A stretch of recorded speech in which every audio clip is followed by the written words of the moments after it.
and what can I do for you? And this soldier said, Mr. Trump, I can't get the VA to call me back. I need 23 surgeries. I need this, I need that, and the list was this long. And he says, I will give you my word. I will get the VA to call you back. And Mr. Trump hounded the VA for weeks until the VA called Todd Landon back and got him what he needed.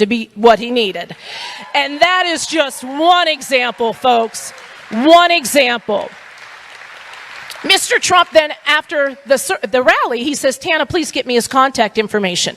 Mr. Trump wasn't yet at the airport before our campaign was already in touch with Todd Landon to see what would be the next steps that we can do in helping him and his family get along in life for his service to our country. That is the heart of Donald Trump. That is the Christian in Mr. Trump. There are many other examples. The other one that comes very close to home was a boy named Sean Norman in Ankeny, Iowa. I saw on television, KCCI was running a story about this boy, and he had a terminal disease. He was to pass soon. He had two wishes. One, to go see the Star Wars movie that just came out. Two, God, he wanted to get Donald Trump elected to be president. Well, he did go see Star Wars, but then that's where I come in at. I thought, wow, I know Mr. Trump well. Mr. Trump needs to know this story, and I know where the rest of this is going to go. Mr. Trump, there's a boy named Sean in Iowa. He's 26. He wants to help get you elected. He's in a wheelchair. He needs 3 oxygen tanks. Don't exactly know what he can do, but he's all aboard the Trump train, and he just wants you to know it. Tana, get me his number, please. Mr. Trump called Sean Norman, 10:30 p.m. East Coast time. Mr. Trump had campaigned all day, hadn't been home with his family yet. Sean was on his mind. So, Mr. Trump knew he was coming to Urbandale, Iowa. He called me to see if Sean was still doing well. I said, absolutely. He says, please get him to my rally. Got him to his rally, and he wanted to bring Sean on stage, but Sean couldn't come on stage because of his wheelchair. He announced him, he recognized him, and he got to meet his idol. He now has passed, but Mr. Trump sent me a note that he wanted me to relay to Sean's family, and he said, that's why I do what I'm doing. It's for people like Sean that inspire me, that look up to me, that their dying wish would be to meet me. I am humbled that I had the opportunity to meet him. He is a true hero. His family are true heroes. And Donald Trump was crushed, brokenhearted, yet inspired by this 26-year-old boy who wanted to do nothing more than to get Donald Trump elected. That is a Christian's heart, folks, in my opinion. What do you think? I agree. And Mr. Trump, one of his favorite Bible verses is in the Gospel of Luke. And that scripture, this is sort of paraphrasing. Don't quote me on this, folks, because I don't want to be claimed not a good Christian. To whom much is given, much is expected. Mr. Trump knows how blessed he is, and he says, it's my duty to give back. So that's why he gives back to numerous people without ever making it public. The other thing I know about Donald Trump that he shared with me was his love for his family. And I'm going to tell you what, Governor Pence said it so perfectly at the National Convention when he said, you cannot fake good kids. Do you all agree with that, parents? I know. As a mother of 2 young adults, that is so true. You could be the best parent in the world, but if your kids aren't worth much, you can't fake that, and that's obvious. Mr. Trump, I know all of his children. The 4 adult children are spectacular, polished, poised, professional, productive human beings. As a parent, if I can end up to have children that are as great as the Trump children are, I will pat myself on the back and said, good job, my girl, you did it, because he has raised his children to be not only out of trouble, out of the law, not feeling like they are above the law, but such great children, that's a challenge in itself. But to see the love and the admiration that the Trump children give their father is unheard of. Can you guys believe that? When I see that, I'm just like, wow, any parent would dream of that, correct? All right, I know I would be if my kids just looked at me like, you're so amazing. What a treat. And I know his wife, and she is as beautiful on the inside as she is on the outside. Melania is a lovely woman with a great heart herself. She helps underprivileged children, and she just does a tremendous outreach for helping charities that you can't say enough great about Melania. And the third thing Donald Trump shared with me in my 18-week interview with him was his love of this country. There is no way, folks, that this man would do what he is doing day in and day out, but he does it for you, he does it for me, he does it for your kids, he does it for my kids, and he's doing it for all your grandchildren and mine as well. This is not easy. It's not an easy job. This man gets 4 hours of sleep, and what a lot of people don't know about Donald Trump is he doesn't drink alcohol. He has shared the story with me that he has lost his brother Fred to alcoholism, and he was terrified of alcohol. And he told his children, don't drink alcohol, don't do drugs, stay away from it, just stay focused on your work and your schooling, and you will succeed. Well, Mr. Trump will not be the type of president that would miss a 3 a.m. phone call when we have soldiers dying. Mr. Trump will be alert and will be awake because Mr. Trump leads a squeaky clean life, and I can guarantee you that. I know that for a fact. So I have to tell you in closing, because I'm so excited he's coming and he'll be here very shortly. I just want to tell you guys a couple of things. He loves a rowdy crowd. So is that you? You got to get rowdy. He loves a rowdy crowd. He's in it to win it. But if you don't get out and get your family out to vote on November the 8th, we cannot ever risk the fact that Hillary Clinton may get into the White House. We cannot risk that, but we have a lot of work to do because there it is. Yeah, exactly. So you guys do your part. Please get out and vote. Make sure you get one of these absentee ballot request forms so that we can count on you and continue to do what you're doing, being soldiers for the campaign. We are up against a huge Clinton machine, but we can do it. And I have to say, you guys are one good-looking basket of deplorables. You guys are good-looking. You guys like that, huh? Yeah, well, I'll tell you what. She will see who's deplorable when it's election day. I want to thank you so much. God bless you guys for being here. Stick around. He'll be up very shortly. Have a great day.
It's a great pleasure to be with you here in Iowa. Are you all very excited to see Donald Trump?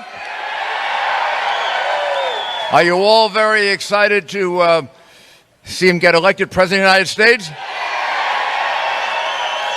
And I bet you really want to defeat Hillary Clinton, right?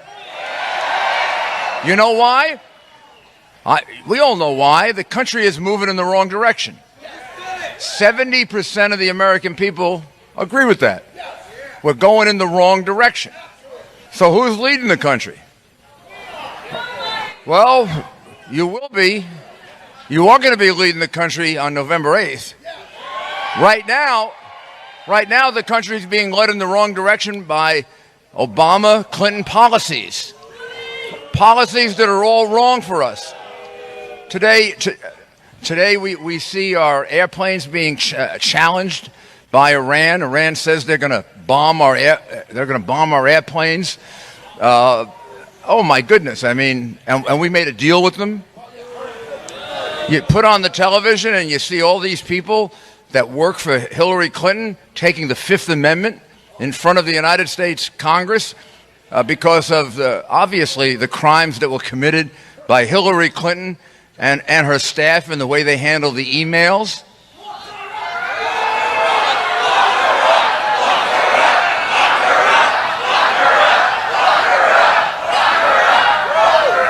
I mean, it really is to me, it is a source of tremendous disappointment that the Department of the United States government that I served for 15 years of my life, the Justice Department, has perverted itself so much that it was unable to bring that case against her, when I know in my heart that that case would have been brought against anyone else. I mean, that is what you call corruption of government. That's what you call corruption of government. Also, the way in which Hillary Clinton used the Clinton Foundation and the State Department.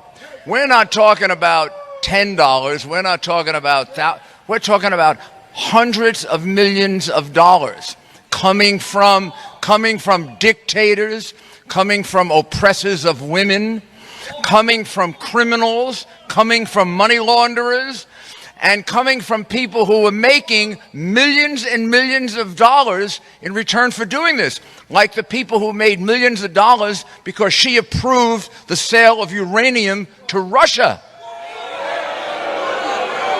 What Secretary of State would approve the sale of uranium to Russia?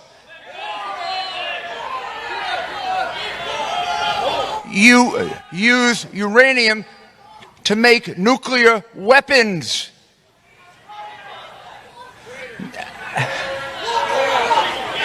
I mean, it's impossible to even fathom why you would do that unless you took a good look and you figured out that the Clinton Foundation got $30, $40 million from the people who made hundreds of millions from the deal. You have to be stupid not to realize it was a bribe. You would have to be an idiot not to realize that. Or I'll give you another one. UBS, Swiss bank. Swiss banks keep identity secret. The Internal Revenue Service has been fighting with Swiss banks from way back when I was an assistant U.S. attorney to get that information. There was a big case involving UBS. The state IRS wanted something like 40,000 identities. UBS made a contribution to the Clinton Foundation. Mrs. Clinton intervened on behalf of UBS as a Secretary of State and asked them to go easy on UBS. It would hurt our relationships with Switzerland. You know how much money they got for that?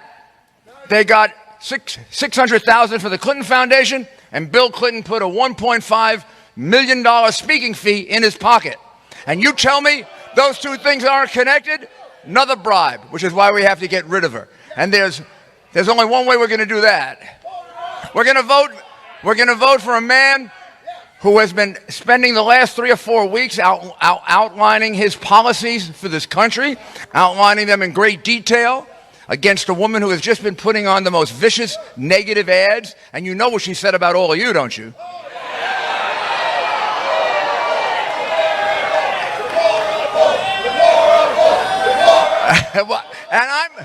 And I'm proud to be one of you. I'm proud to be one of you. I'm in the same basket you're in. And now I'm going to introduce you to the man that is going to turn this country around, change this country, move it in the right direction, and make this country great again. Donald Trump, our next president.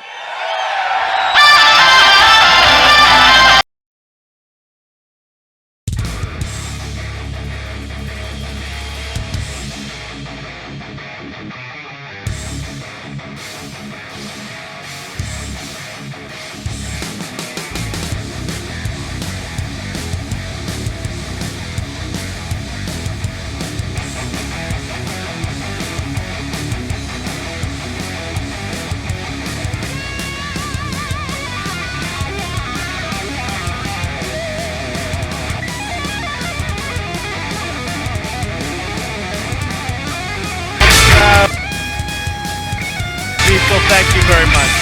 Thank you. We are making very big progress, I can tell you that. And in Iowa, virtually every poll has us ahead, and we are going to win Iowa.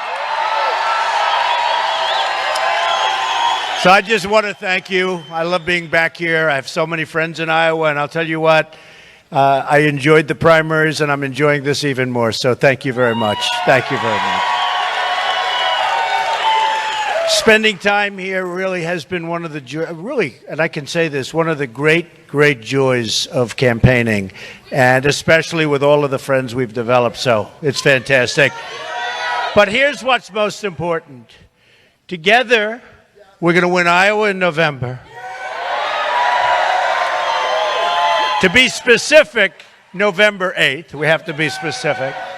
And we're going to win the White House, and we are going to make America great again. Okay? We're going to make America great again.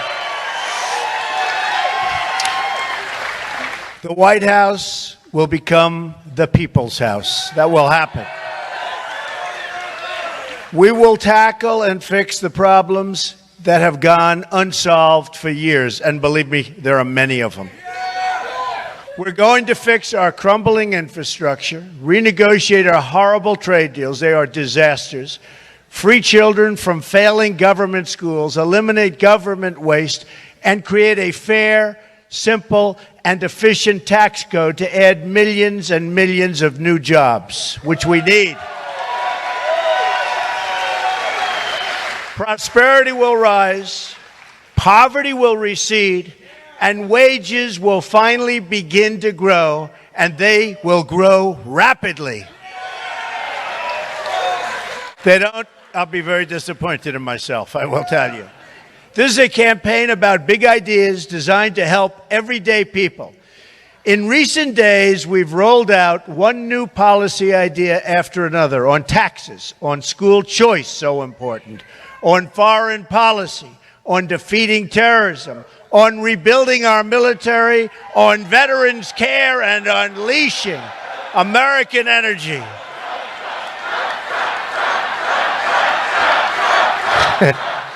Oh, we're having a good time. We're having a good time. Go ahead. Go ahead. There's always one.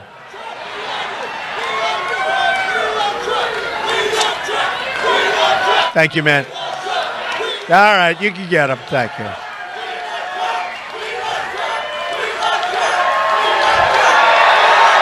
Thank you.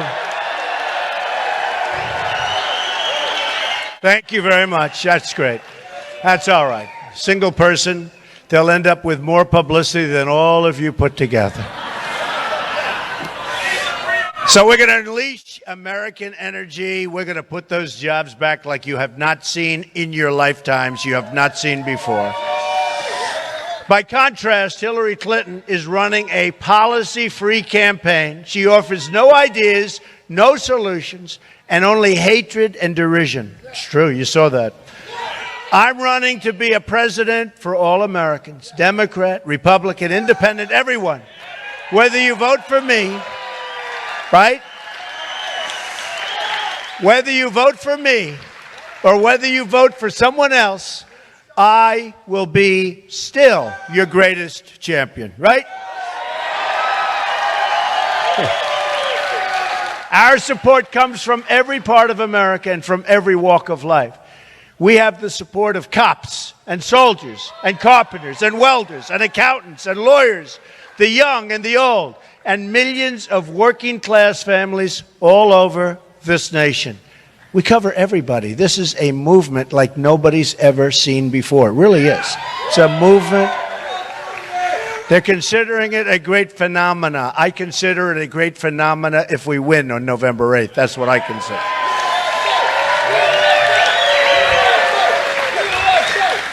While my opponent slanders you as deplorable and irredeemable, I call you hardworking American patriots who love your country and want a better future for all of our people. Her comments displayed the same sense of arrogance and entitlement that led her to violate federal law as Secretary of State, hide and delete her emails. I mean, think 33,000 emails, and that's just one batch. It's a lot of wedding talk. It's a lot of wedding talk. Put classified information in the reach of our enemies, lie to Congress, and sell government favors and access through the Clinton Foundation. It's this attitude of arrogance that explains why Hillary Clinton made 13 phones disappear, including with a hammer, so the FBI couldn't see them, and why she bleached her emails after a congressional subpoena. That's after the subpoena came. This isn't before. That's after the subpoena came. Now the people who destroyed the emails are all pleading the Fifth Amendment in front of Congress today. Have you seen what's going on in front of Congress? Fifth Amendment, Fifth Amendment, Fifth Amendment. Horrible. Horrible. And will anything happen? That's going to be the question. We'll find out. Anyone watching today's hearing in Congress knows that Hillary Clinton's actions are far more corrupt than we ever imagined. It's happened today. This is far bigger and a far bigger scandal than Watergate ever was. But with Watergate, we had justice. We had a Justice Department that went after the people. Here's something that just nobody's ever seen anything like this, folks. What we're witnessing is a first. We've never, ever seen anything like this. This is a scandal that threatens national security and that involves a multi-million-dollar pay-for-play scheme between the Secretary of State and her foundation.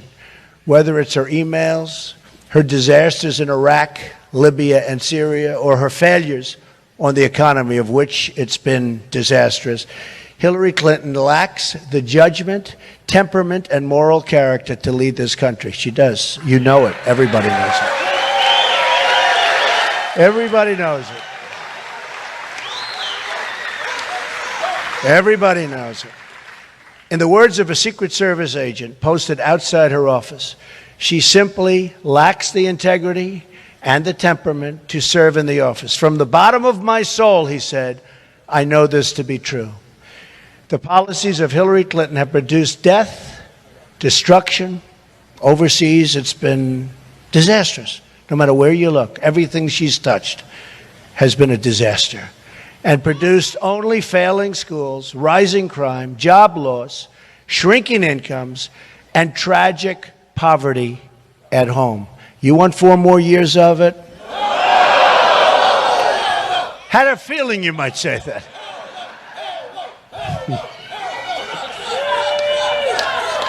It's so sad. To see what's going on in our country is so sad. 1 in 5 American households do not have a single member in the labor force. Another 14 million people left the labor force since 2009, and the national debt has doubled to nearly $20 trillion during the Obama years. I'm running to reverse these policies and to create a future of prosperity for all Americans, all Americans.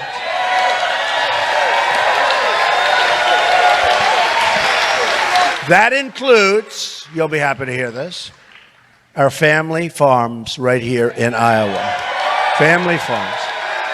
The farmers are being left out in the cold. Family farms are the backbone of this country. We are going to end the EPA intrusion into your family homes and your family farms. We are going to protect the renewable fuel standard, corn-based ethanol, eliminate job-killing regulations like the Waters of the U.S. rule, and provide desperately needed tax relief. Our plan lowers the tax rate on family farms down to 15% from 35%. And you watch your farms grow, you watch businesses all over the country grow, you watch jobs come back. It'll be a beautiful thing. And remember this, the double taxation of family farms at death. You want to leave your farms to your children? It's a disaster because it doesn't happen. So helping to ensure that the family farm, we have to make and we have to continue the tradition in Iowa. We want it to continue to thrive with your family. And you'll be looking down at your family and you'll be proud. Okay? So we're going to take care of that. My economic agenda can be summed up in 3 words: jobs, jobs, jobs. That means we're going to negotiate trade deals to protect our farmers, help them export their goods and make money doing it, because the way it is now, it's impossible, and grow family farming in America. We're going to grow the farms. My first day in office, I'm also going to order a review of every single regulation issued over the last 10 years. All needless, job-killing regulations will be canceled. Millions and millions of new jobs will come pouring into our country. We're going to lift the restrictions on American energy, which means lower electricity prices for our farmers and 500,000 jobs a year at least, probably a number much higher than that. And that will just be the beginning.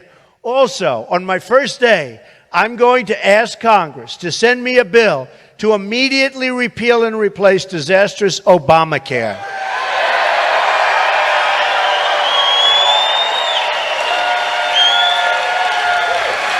This will instantly save another 2 million jobs, at least, probably more than that. By the way, remember Jonathan Gruber. Anybody remember that name? People forgot a long time ago, but some people remember. I see that. Jonathan Gruber was the architect of Obamacare. And he said, remember, they got him, I guess, on a cell phone or somehow, but they got him. He said the lack of transparency was essential to passing the legislation.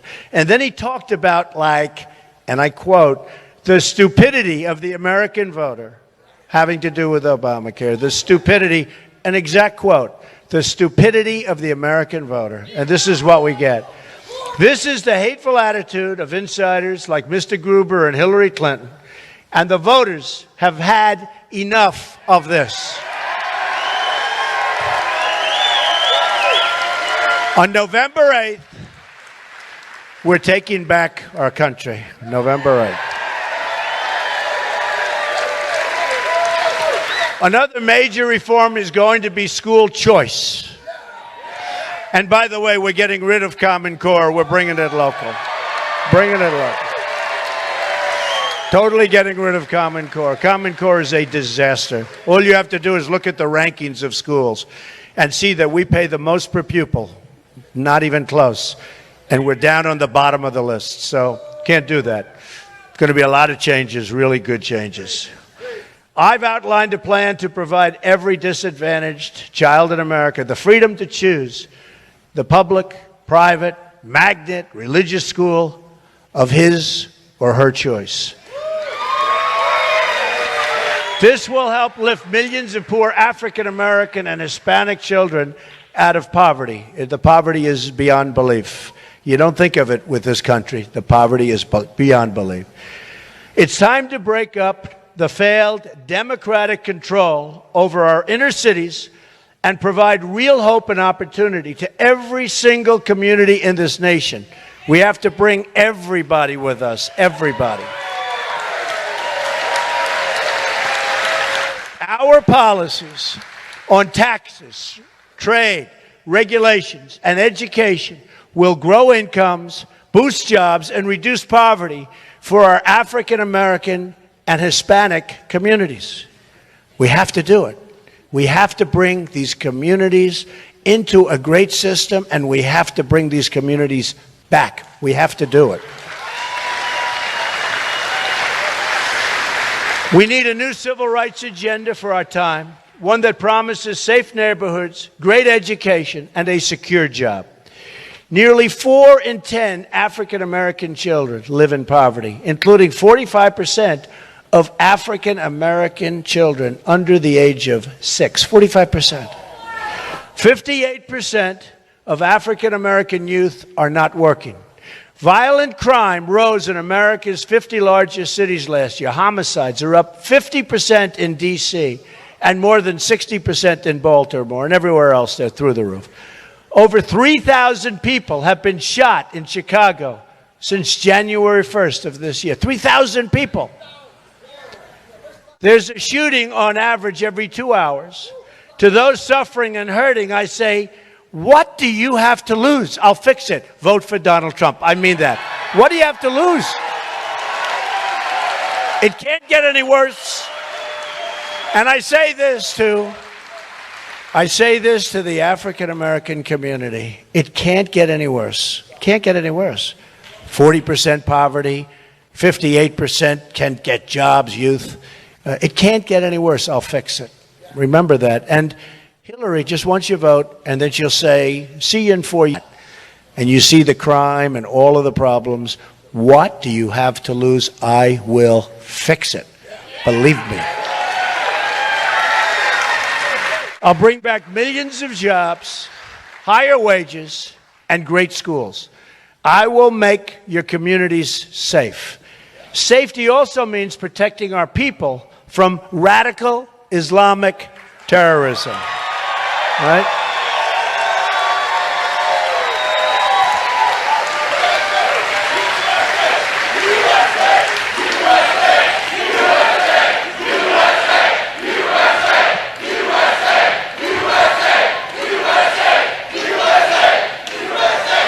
I hate even saying this, but this just happened. New video has just been released showing ISIS, absolute butchers, murdering innocent people in what has been called a Syrian slaughterhouse. The victims were dragged, then hung from meat hooks, and then their throats were slit. So we have no question. We've got to name the problem, which Hillary and as you know, President Obama, they won't do. We've got to name the problem, and we've got to solve the problem. We've got to solve the problem. This is an evil, sadistic, monstrous enemy, and we must keep these killers out of our country.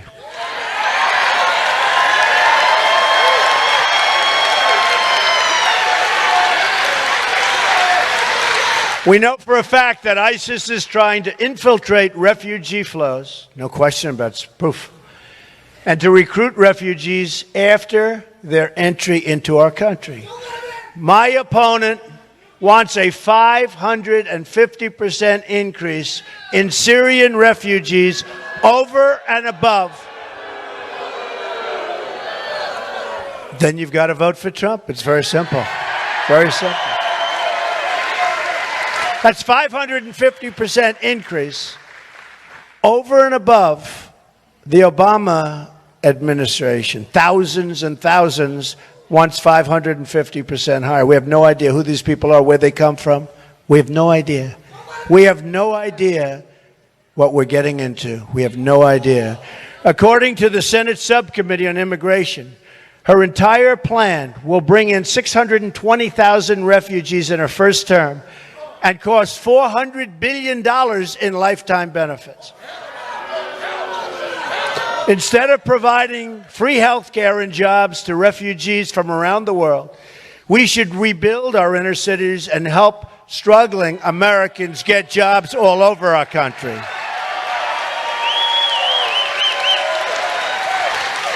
Now, we all have a heart. We all have a heart.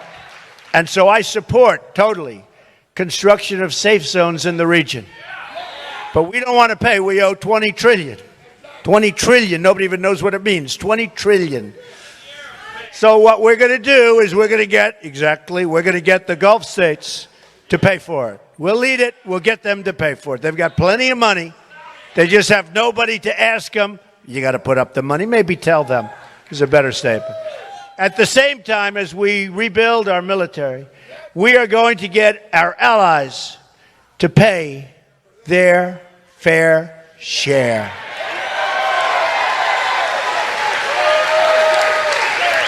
Only 5 of the 28 member NATO countries meet their obligations to spend 2% of GDP on defense. I will convene a summit of our European and Asian allies to make sure everyone is sharing in the burden of security. We are paying tremendous amounts of money to secure other nations, to protect and defend other nations. We are going to be made whole. We have no choice. This isn't 30 years ago. This isn't 40 years ago.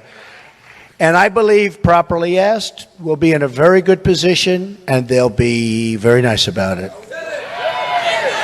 Got to be properly asked. And we're going to then focus, and we have to focus on radical Islamic terrorism. We're going to be focused on it.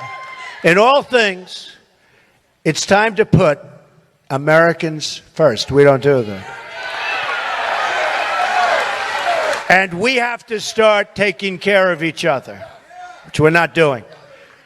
Tonight, I'm going to roll out a plan to help our mothers and our families get affordable, quality child care for their children. And my daughter Ivanka is going to be involved. She is the one that has been pushing for it so hard. Daddy, we have to do this. And it's true. She's very smart and she's right.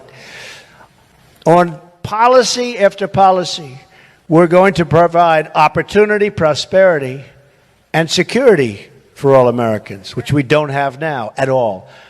I'm going to lower your taxes. I'm going to get rid of massive amounts of unnecessary regulations on business and in your life. We're going to, as I said, repeal and replace Obamacare. I'm going to appoint justices of the United States Supreme Court who will follow the Constitution.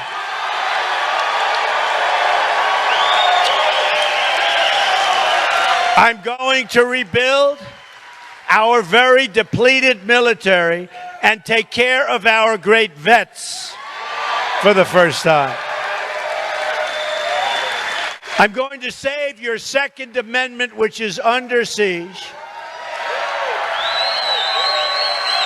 And as you know, the NRA endorsed me very earlier than anybody else, and I'm very honored by that endorsement. But the NRA, you know what they're doing with our Second Amendment. They're fighting to save it. It's a very tough fight. Another reason we need help, and we have to have the help from the United States Supreme Court. And if the wrong justices get appointed, starting with the great Justice Scalia, who unexpectedly passed away, so now we have a tie court. If somebody takes his place, I think you can waive your Second Amendment as you know it. You can waive it goodbye. So all of you that are big Second Amendment proponents and believers, you better get out there and you better vote, or you're not going to have much of a Second Amendment. November 8th, I'm going to stop illegal immigration, and I'm going to stop drugs from pouring into our country. And yes, we will build the wall, and you're right, Mexico will pay for the wall. They will pay for the wall.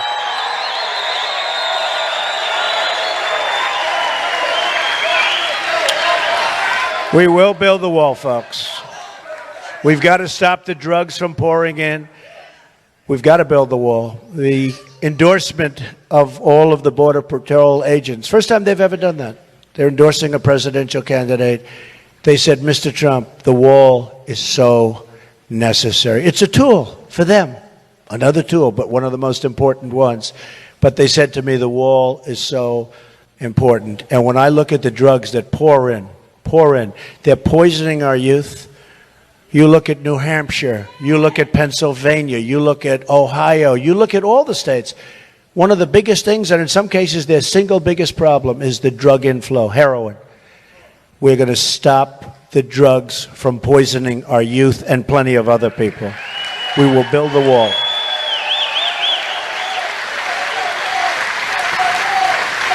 And I'm going to, so importantly, renegotiate your horrible trade deals, especially NAFTA, which is maybe the single worst trade deal ever made by any country anywhere in the world. It's just a one-way street. Right now, it's a one-way street for jobs being ripped out of our country. Leaving the United States, going to Mexico and other places. It's a one-way street. We're going to have a nice double-lane highway, but much of the stuff is going to be coming in the opposite direction, at least for a long while, till we can get ourselves even. And remember this, Bill Clinton signed NAFTA. So Bill Clinton signed the worst trade deal in the history of the world, folks. I mean, it's not like it's in the history of the world. There's never been a worse or a dumber deal for trade, including TPP, which is a disaster. But TPP, I don't believe, will be as bad as NAFTA. And as you know, Hillary Clinton totally wants to approve TPP. She said it's the gold standard. Then she heard a speech of mine, and she said, wow, I better say I'm going to reject it. But we all know that if she won, she would sign PP. As you know that, you know it. She'll sign the TPP, and if she signs it, it will be catastrophic for not only Iowa, for our country. So we can't let that happen. We can't let that happen. We, in negotiating deals, are going to do something very, very simple. We're going to put America, but we're going to put the American worker first. Very simple. It's very simple. It's a very simple thing. We don't think in terms of this country. It's almost like, I was thinking about it over the last couple of weeks in particular, it's almost like they want these other countries to do so well. I'm saying we are, because nobody can make deals that badly. But when you think about it, the reason they are bad is because of the donors, the special interests. In many cases, they own these countries that are leaving the country and ripping us, and we're going to stop it. And it's so easy to stop the globalists, and it's so easy to stop, and we're going to stop it. And I'll tell you another thing. Apple and our other major companies will start making their iPhones, their computers, and other products in the United States, not in China and not all over the world. Because we don't make things here like we used to anymore. We're going to start making things in our country. We're going to start having the jobs be jobs that are good for our country. We're going to rebuild our roads, our bridges, our tunnels, our highways, our airports, our schools, and our hospitals. American cars will travel the roads.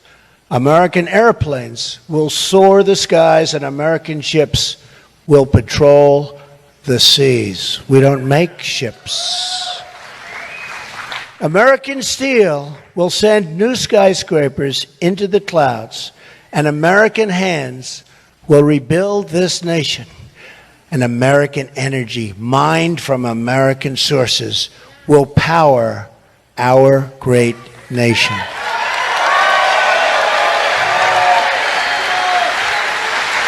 American workers will be hired to do the job.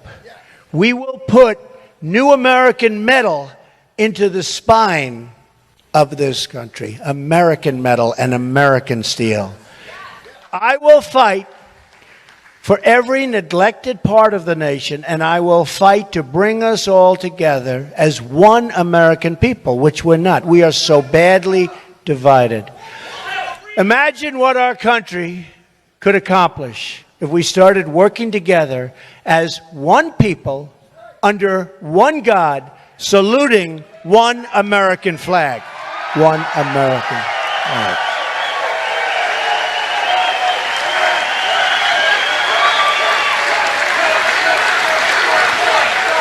It's time to break with the bitter failures of the past and to embrace a new, inclusive, and prosperous, and I mean truly prosperous, American future. We could be better than we ever were. We can. We can be better. We can be greater than we ever were. I know the people. I've traveled. I've seen thousands. I've seen millions of people. Incredible people. We can be greater than ever before. Jobs will return. Incomes will rise. And new factories will come rushing back to our shores. Once more, we will have a government of, by, and for the people. We will make America prosperous again. We will make America safe again.